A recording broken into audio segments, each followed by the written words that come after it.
introduction of monasticism is a major development in the history of Christianity. But it does create a problem for those solitude-seeking souls who really did want to get away from it all, who really did want to live all alone. Now they can do so, but only with others, right? If they join a monastery. And we can sort of see elements of monasticism that had their origins perhaps in this earlier model of complete solitude. For example, I've always thought that the vow of silence, under which a lot of monks and nuns live, is reminiscent of that kind of original solitude. And I reproduced for you here one of my favorite poems. It's attributed to St. Anthony Abbot, that's by no means certain. I first encountered this written on the wall of a cave, engraved on the wall of a cave in the south of France, in a monastery kind of based on the life of St. Anthony Abbot. So I've translated it for you.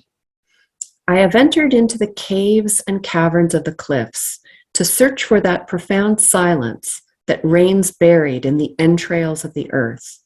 And so my life, spent in these shadowy secret places, will find my soul to be less distracted, less perturbed by those who live on the surface of the earth.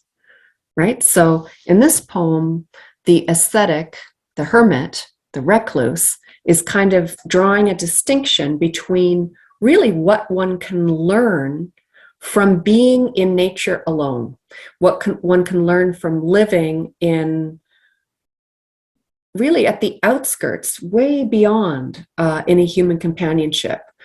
Perhaps one's only companions are the rocky walls, the frost on the grass in the morning, the croaking of the raven outside.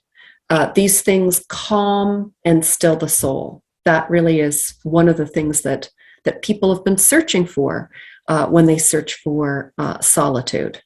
But in a sense, monasticism was this kind of cresting wave that came about as a result of people seeking solitude, but it meant, ironically enough, that new models of the solitary life had to be articulated. And that really happened in the medieval period, which was kind of the golden age of this life of solitude, at least as sort of professionally defined and professionally kind of administered. And the two models that were proposed in the Middle Ages were the hermit and the recluse. Now, in a sense, we can see that there's a lot of similarities between these two roles. Both are in themselves somewhat liminal because they're not members of religious orders, but they're not quite lay people either, right? Particularly with the recluse, also known as the anchorite or the anchoress, because it tends to skew feminine more than the role of the hermit. They did have vows that they would make, and they did have to seek and gain the permission of their local bishop. Hermits were always more of a kind of an informal, almost think of them as sort of like medieval hippies, right? They're sort of dropping out of society, living in the woods. There's almost an element of the hermit in the medieval legends of Robin Hood. But again, he's got his band of merry men, right? So he's not totally by himself. So hermits and anchorites, what's the difference? Both of them live out a kind of life of solitude, certainly, but hermits can move around and they're out sort of in nature. They're kind of like these sylvan, rustic kind of figures, right? Who hunt, who trap, who may have a kind of a kitchen garden or a little bit of land on which they can plant the basics that they will need to survive. Often they're the ones who are living in kind of ruined or abandoned buildings or in caves, any kind of rough, rude shelter that they can make for themselves, and they may move around, which is why I've picked this image here for you of a kind of peripatetic hermit, right? and his cave here. Here we see the hermit involved in a kind of a religious discourse or giving advice to a pilgrim, which was one of their kind of jobs, right? Just as we saw with those who retreated to solitude, were kind of constantly besieged by people wanting to, help them. And again, this is not a specifically unique Christian move. We often find many of the same sorts of dynamics in Buddhism, for example, where there's this desire for retreat, there's this desire for removal from the world, and there's then monasticism, and lay people sort of see their piece in the puzzle as to, in some ways, enable or help this person's individual quest for holiness. And I think there's a particularly excellent way that Buddhism talks about it. It talks about the quest of the special holy person who, of course, can intercede for and pray for ordinary folks as being a field of merit, right? So us not so holy, not so spiritual people can nevertheless sort of do good actions or gain merit by supporting those of our brothers and sisters who really are these kind of spiritual athletes who can kind of go for the gold. We can share in their glory by enabling them to do that, by giving them food, by giving them clothes, by giving them alms.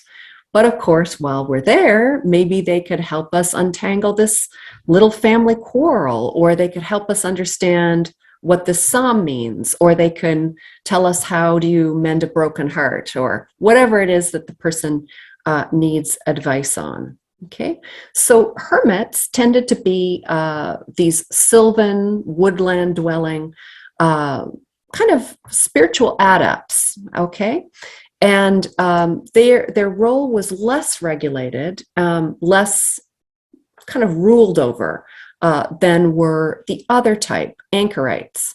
Now, if you want to know the difference between a hermit and an anchorite, the best way to think about it is they're both solitaries. One's more formal than the other in terms of having rules written down for them, just like you would in a monastery. But anchorites are sedentary, okay? So their big thing is like being cloistered, but really up the wazoo, right? Where we've talked about how when nuns are cloistered, it means that after they take their vows, they're not supposed to leave the church, the dormitories, in fact, the whole kind of walled enclosure of their convent.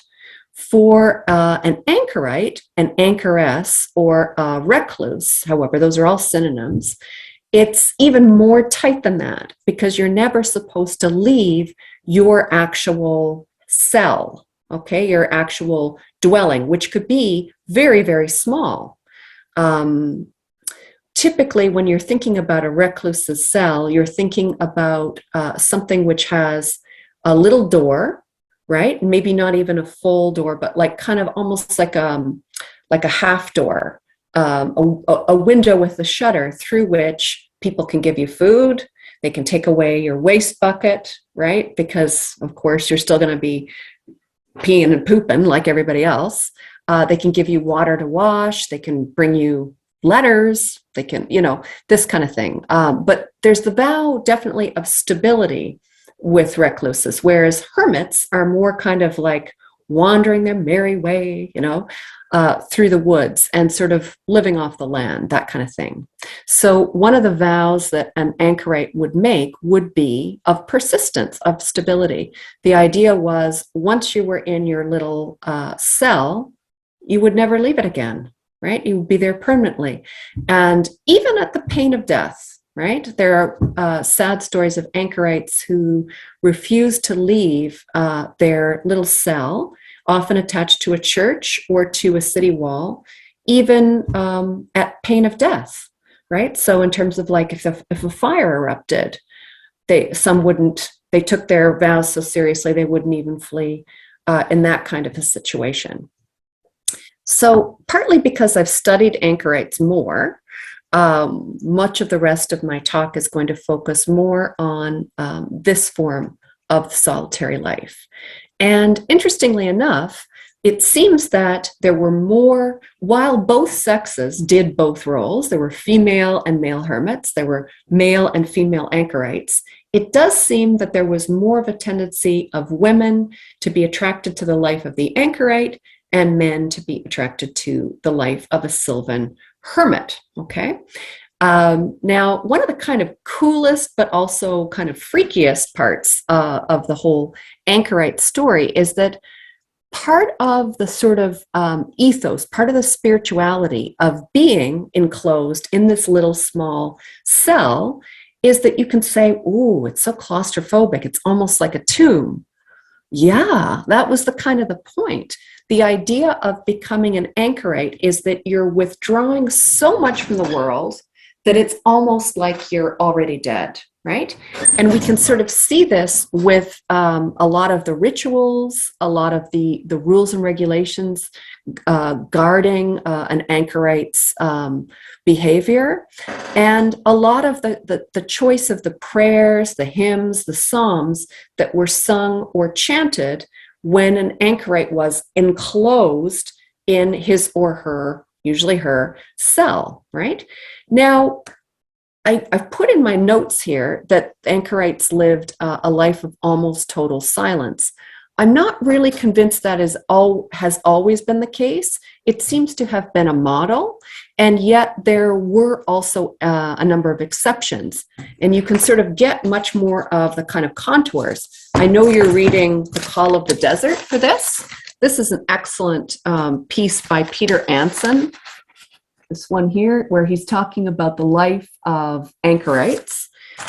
Some seem to have been enjoined to vow a very strict silence, such that even though they had these servants, usually of the same sex as themselves, to tend to their physical needs. I mean, you wouldn't last long as an anchorite if you didn't have someone bringing you water, food, taking waste buckets, this kind of thing, providing water to wash with, perhaps, as clothing wears out, frays, giving you at least the material to make new clothes. Nevertheless, much of the communication between these individuals, at least ideally, was supposed to be more through sign or through notes than through the exchange of conversation, right? So the ideal was of someone living as if they were dead to humanity and in touch only with spiritual realities and their God. However, there was also in the medieval period this kind of trope in a lot of the literature, troubadour songs and stories, the literature of courtly love, that said anchorites and or hermits provided kind of much sage, much needed spiritual advice to knights, to kings, etc. So there's a kind of there's a bit of a contradiction there. If you're vowed to silence, how then can you give all these people good advice? But anchorites were so well known in the medieval era that they really didn't need a lot of introduction in literature. Everyone kind of knew the concept. There was the holy man or holy woman who, in a sense, never left church, right? They loved it so much that they kind of set up a kind of little shack on the outside of the church with a window punched through so that they could live in perpetual adoration of the sacrament, right? They were disassociated from their normal family role, right? Certainly, of course, because of celibacy, so they didn't have their own married family lives, but also they were dissociated from interaction with their natal families. So even though these anchorites would have been someone's son or daughter, they didn't maintain as a priority these family links. They were really consecrated to God and dead to the world. And because of that, the ceremonies that led the anchorite to his or her cell and shut them in deliberately evoked this kind of sense of being dead to the world. Often there was a very strong similarity between the ceremony of interring an anchorite and a funeral mass. And many of the same sorts of psalms that would have been picked as being appropriate for a funeral were said on those occasions. So it was almost like you were dying before you physically died. That's how extreme this kind of commitment was. And that's why I say that hermits and anchorites, we really need to think of them as being kind of liminal figures within Christianity, because it's certainly not an ordinary layperson's life, is it? There's no marriage, there's no children, there's no work. You're confined to this one tiny little cell for your whole life. It's very unusual. And yet, you're also not a religious, because you're not part of a community. You may sort of seem like you're a nun or a monk. After all, you are chaste, right? And you spend much of your time in contemplation, prayer, and adoration of the Eucharist.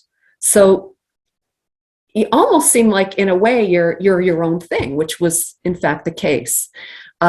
Recluses and hermits were an alternative individual form of kind of, you were your own community, really. So it's I find it quite fascinating to think about what that would have been like. So we've talked about how when an anchorite was interred into his or her little cell, and we can see here the anchorite is peeking out through the window. She was always, or he, was always able to speak with the local bishop, who had to sign off on his or her permission, right, to become an anchoress or an anchorite.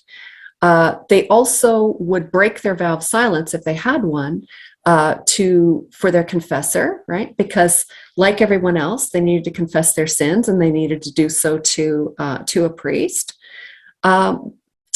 So there were these sort of little periods of sort of human connection, and many of the anchorites or anchoresses did develop quite a close tie with the person who ensured that they didn't die, and for real, the servant who would bring them meals and tend to their physical needs.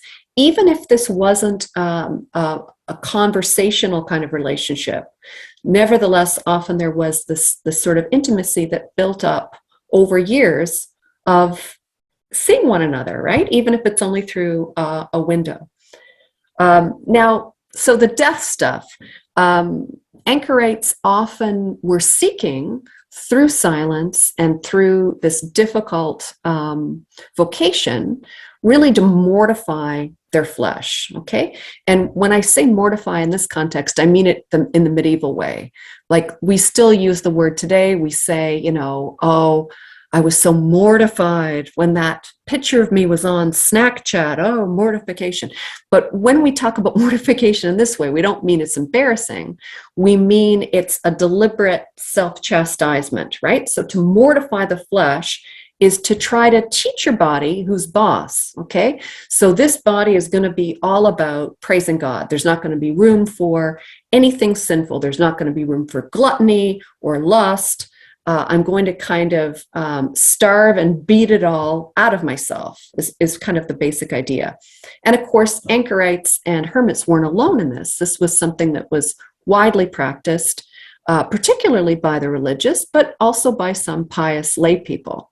So anchorites tried to make things as tomb-like as possible in some ways, because what we notice is that in looking at traces of religious architecture, we can often tell where anchorites lived, because they left little windows, right, into the, or squints, as they were often called, into the church. A big part of being an anchorite was that you really loved church so much you never wanted to leave. So you basically stayed.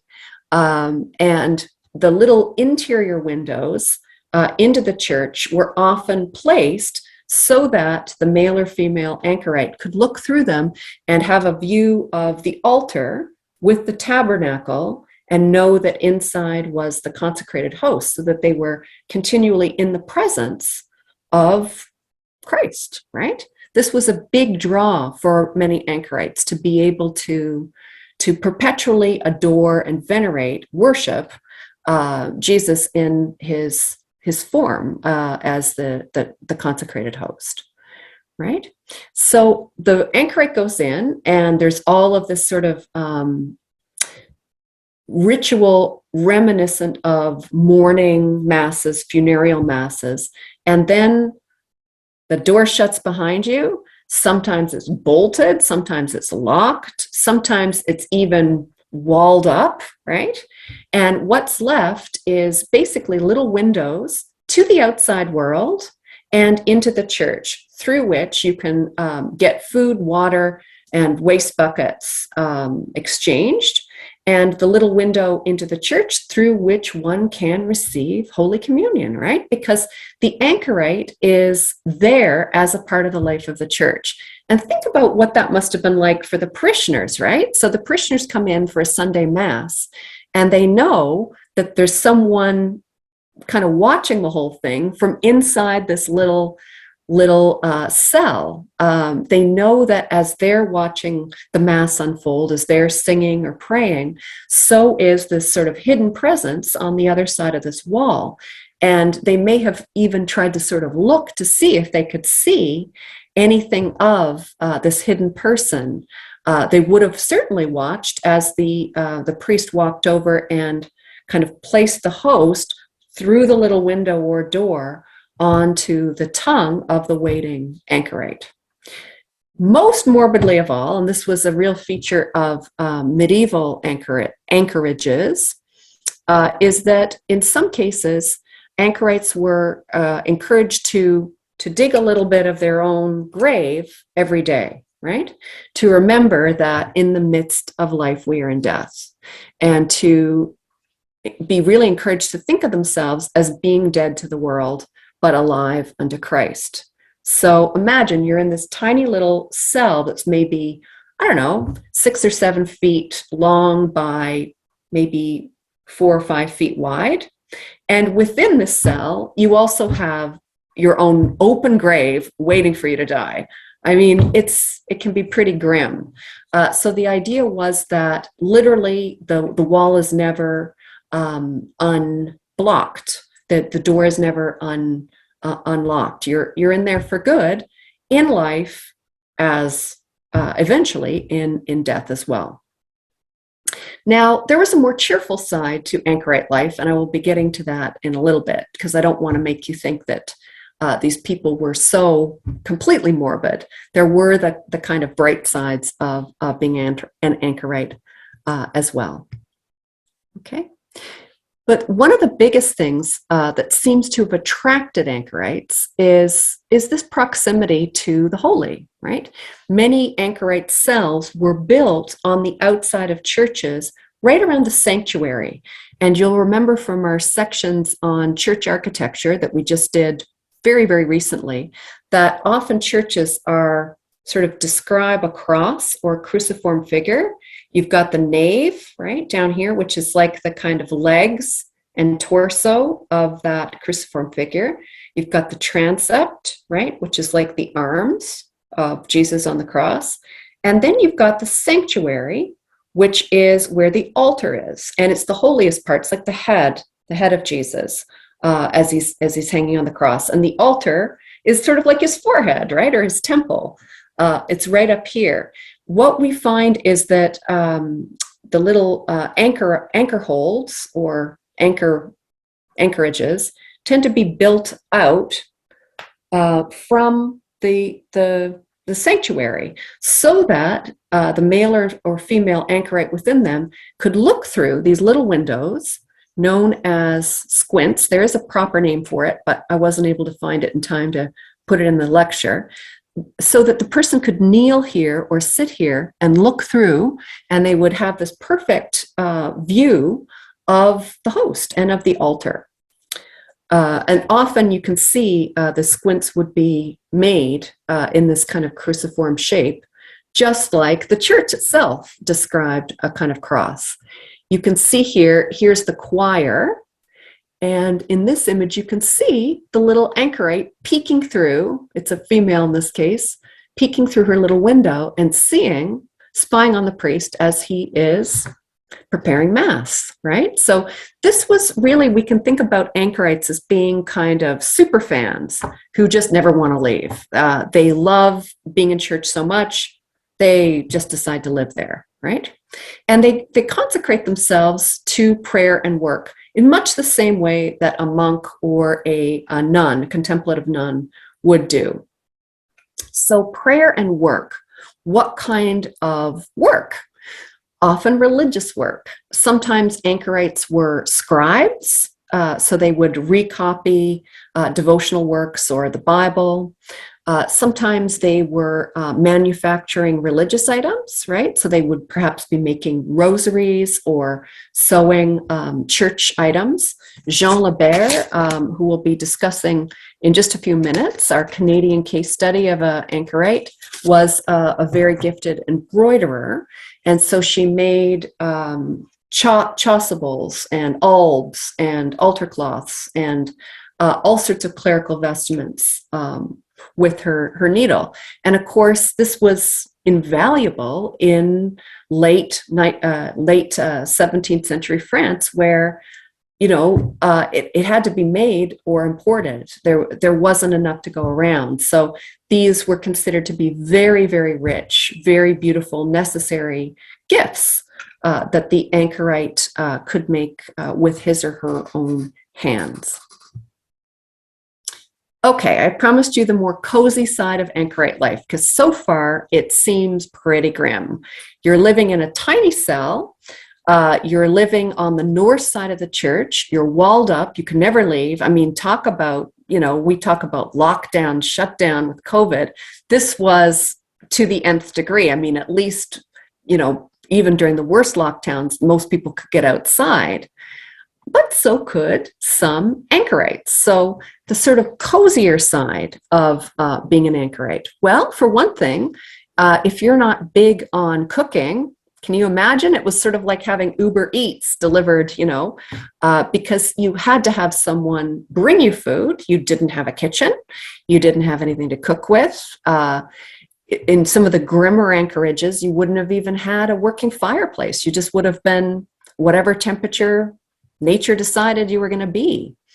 Some of the nicer anchorages did have fireplaces. And so in this case, you could have a cozy, roaring fire. You could have someone bringing you dinner. Many anchorites were also mystics. One thinks of Julian of Norwich, probably the most famous anchorite of all. Famous for her writing, famous for her visions, famous for her music, her drawings. She was a real Renaissance woman, Julian of Norwich.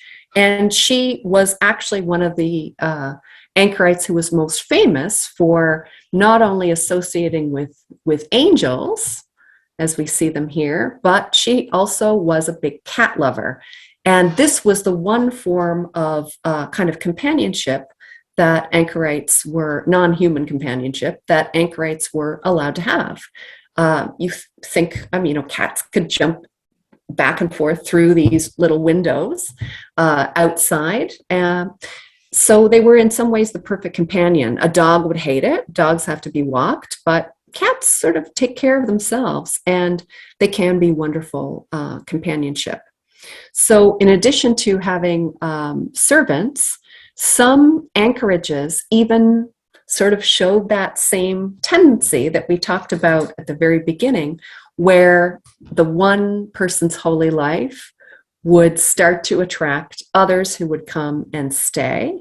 The same sort of thing happened with anchorites, where sometimes there would be actually even several anchorites living in adjoining cells.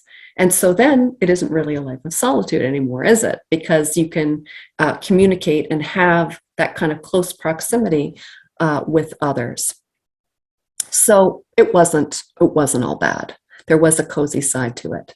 And anchorites were always associated with angels. It was assumed that because of the great holiness of their lives, they kind of routinely were able to pierce the kind of veil between this world and the next. And in many cases, legends sort of developed about angelic inspiration, right? Guiding the writing of many of these scribe or writer mystic anchorites. So I'd like to close by taking you through a little case study of a Canadian recluse, Jean Lebert, who I mentioned a little bit in our introduction. Now, she is a fascinating figure, not the least because she's really pretty much the only that I'm aware of. I think there are some modern people who've been sort of trying to rehabilitate the anchorite as a kind of living spiritual model. But basically, for our purposes, what sets Jean Lebert apart is that she is pretty unique. For one thing, what she wanted to do as a young woman in New France had started to become unusual by the period in which she lived. So she's late 17th century, born 1662. Really, we can see the Protestant Reformation as having almost wiped out anchorites and hermits as a viable religious way of life, particularly in England, where they were really, really big. And you can see the title of this book, Hermits and Anchorites in England, 1200 to 1550. Yeah, the closing date is not a coincidence, because the rise of the kind of uneven Protestant Reformation in England really doomed that as a way of life. Now, of course, in Catholic France and New France, anchorites and recluses did manage to hold on a little bit longer. But we only find one real instance of this, and it is Jean Lebert, okay? Now, Jean didn't become an anchorite because she had a lack of other religious options. She could have decided to be a super devout laywoman, marry someone. She was from a very rich family. She was thought of as being the most eligible young woman of her generation, because her dad, Jacques Lebert, was a merchant and very well off, very prosperous. And so she could have pretty much married anybody she wanted to. She would have also been very sought after as a nun, because she could have endowed any convent that she joined with her considerable nun's dowry. But Jean didn't want either of those. She wanted this unique spiritual path of being an anchorite. And the way in which she lived out this unique kind of destiny was in two kind of different ways. I've chosen to sort of open out her story here by showing her kneeling in front of the open door to her cell. Okay, so this was when she sort of officially entered into this very formal kind of part of her life as an anchorite, where she had a purpose-built 3-story cell made for her when the church of the Congregation of Notre Dame was being built. She said, "Count me in. I will, buy a lot of the ecclesiastical trappings. I'll buy the altar lamps. I'll buy, but we're going to also build me this thing." So her kind of first story was where she would receive her confessor and where she would receive the bishop. So it was sort of like a visiting parlor. The second story was her tiny little bedroom, and her attic was her workshop, because her own way of expressing her joy, her creativity, and of giving back to the community was through sewing. You'll see some beautiful examples of her work. So in this image, we can see her sort of pausing in prayer before being closed away for the remainder of her life in this purpose-built 3-story cell. And we can see some of the important people in her life. We can see, of course, Jean herself. We can see Marguerite Bourgeois, who was a very important spiritual influence on Jean. She was herself the founder of the Congregation of Notre Dame, which would be the convent that built the church in which Jean would have her cell. We see the bishop getting ready to usher her inside. We also see over here her dad leaving in tears, which is historically accurate. the bishop, the rule that the bishop came up with for Jean Lebert said that she would be able to continue to see her father for social visits, but only twice a year, right? So it was a big sacrifice to have his only daughter taking on this religious vocation. So these were some important people in Jean's life. Not pictured, though, is perhaps the most important person, her young cousin, Anna Baroy, who would make it possible for her to live this secluded life, and in fact had done so in Jean's earlier life. Because before she was this kind of official church recluse, like so many of the medieval men and women we've been discussing, she, before this, was a recluse in her own home, right? That when she first approached the bishop and asked to be an anchorite, asked to be a recluse, he said, well, before we build you something on the church, let's try it out. Let's try it out for a period of 5 years. And then after the 5 years were up, she asked for more and got another 5.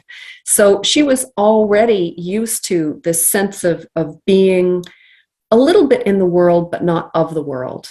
And major events happened in Jean's life while she was a recluse in her family home, and she did not emerge from her room. For example, when her mother took sick, Jean didn't emerge, didn't nurse her. She saw it as her religious duty to abide by the rule that the bishop had set for her of having a complete withdrawal, including obviously, to some degree, an emotional withdrawal from her family. So she did not come out to say goodbye to her mother. She did not nurse her mother. She did not attend her mother's funeral. She took seriously this vocation that she had created for herself as a recluse. So even before she went into the convent of Notre Dame, the Congregation of Notre Dame, which you see here, she had already lived for more than a decade as a recluse, even in the midst of her family. And this is an artist's conception of what Jean Lebert might have looked like based on the discovery of her skeleton, which we'll get to in a minute. So what was quite typical of Jean Lebert is how much she venerated and loved the Eucharist, right? We've mentioned that this was a big feature of a lot of anchorites' lives, to be able to live in and to be able to see and perceive all day and all night, to be close to that great source of comfort for many mystics, mostly, of course, Catholics. And this was certainly the true for Jean Lebert. It delighted her to think that she was never more than a couple feet from the Eucharist, if you don't count the intervening walls, right? And in fact, she had a deal with the nuns of the Congregation of Notre Dame that when the church was locked at night, when there was no possibility of her being discovered or intruded upon, Jean would actually come out of her cell and spend many hours in rapt prayer and devotion in front of the Eucharist. And in fact, you can sort of see here, many of the artifacts related to Jean Lebert's life are still extant. Now, of course, it didn't have this on it, right? This was the little window or door into from Jean Lebert's cell through which she would receive Holy Communion. This is the one that would have faced out into the church. And then afterwards, it had engraved on it that it was the porte du guichet par laquelle le prêtre donnait la Sainte Communion à la célèbre recluse Jean Lebert, right? But it's funny because there's another illustration coming up in the slideshow where you can see Jean Lebert with the little guichet, and it's got the words on it. I mean, come on, people. You got to think about these things, right? So Jean's big passion in life really was devotion to Jesus in the Eucharist. And the famous novelist Willa Cather wrote quite a lot about Jean in one of her books about colonial Quebec.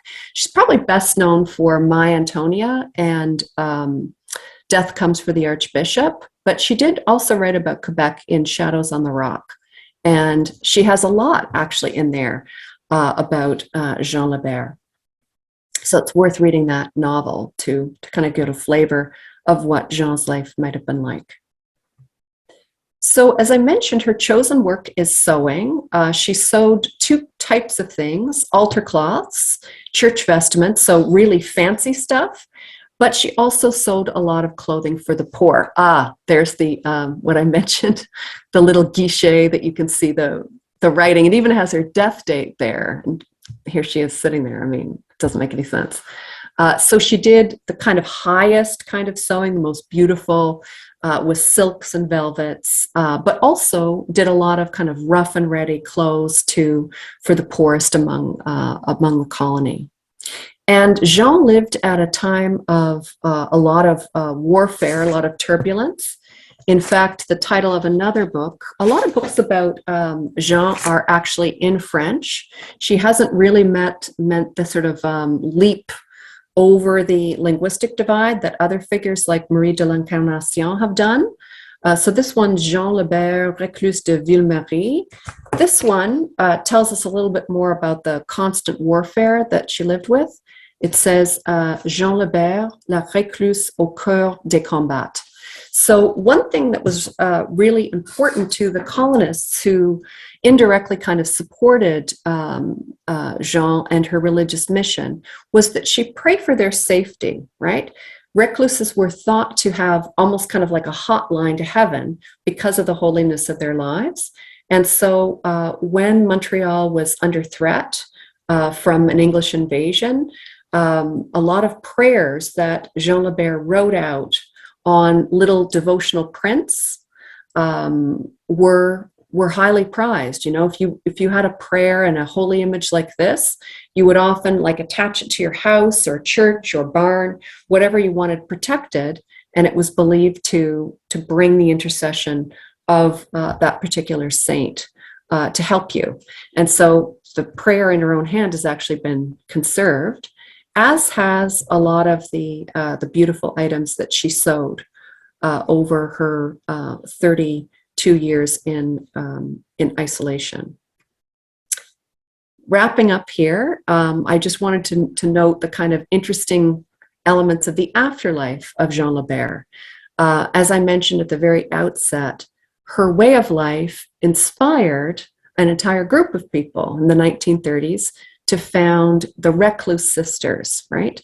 To have this highly devotional Eucharistic piety, but in community, right? So once again, we have that you have an individual kind of setting the sort of tone or the sort of spiritual kind of vibe, and then other people saying, yes, I want to be a part of this. And so there doesn't seem to be very much awareness of the irony that an entire group would present themselves as being inspired by a single solitary life of a recluse. But you can see a little statue of Jean Lebert being venerated by the group of women who were inspired by her life. Now, recently, Jean Lebert became made a venerable servant of God. That's the first of the 3 steps up to canonization. And one thing that always happens when people go up, no matter what rung of sanctity you're on, is people want to find your relics, find your body, and kind of account for you. Like, where are you? What shape are you in? Can we draw any kind of conclusions from the state of your body about your sanctity? And this is usually when we have the discovery of incorrupt bodies, right? That's when it happens, in sort of process of locating the remains. In this case, because there was a lot of change in the environment where Jean Lebert was buried, actually alongside her father, Jacques Lebert, people were no longer sure, which skeleton was which. And they called in the famous forensic anthropologist and novelist, Kathy Reichs. You may have read some of her books, Deja Dead, and they're often set partly in Quebec and partly in South Carolina. And she's the kind of wisecracking forensic anthropologist. They made a whole TV show based on her books called Bones. So maybe you know her through that. but she is herself a forensic anthropologist, and she was involved in the sort of hunt for the skeleton of Jean Lebert and identified it. Two things really helped give away, like in addition to all the scientific stuff. It's a woman of approximately in her 50s, like Jean Lebert was when she died.